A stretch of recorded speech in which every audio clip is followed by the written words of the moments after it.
السلام علیکم ورحمۃ اللہ وبرکاتہ۔ آج کے سبق میں سورۃ آل عمران کی آیت نمبر 105 کا ترجمہ سیکھتے ہیں۔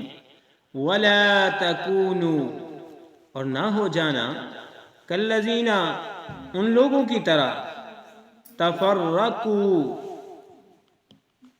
جو متفرق ہو گئے، فرقوں میں بٹ گئے، واختلفوا، اور باہم اختلاف کرنے لگے، یعنی آپس میں اختلاف کرنے لگے، من بعد ما، بعد اس کے کہ جاءہم البینات، ان کے پاس پہنچ چکے ہیں واضح حکم، واضح دلائل، وَأُولَئِكَ، اور یہی تو وہ لوگوں کا گروہ ہے، لہم، ان کے واسطے ہیں، عذاب عظیم، بڑا عذاب۔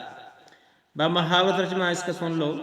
تم ان لوگوں کی طرح نہ ہو جانا جنہوں نے اپنے پاس روشن دلیلیں آ جانے کے بعد بھی تفرقہ ڈالا، انہی لوگوں کے لیے بڑا عذاب ہے۔ آج کا یہ سبق تھا۔ اللہ حافظ۔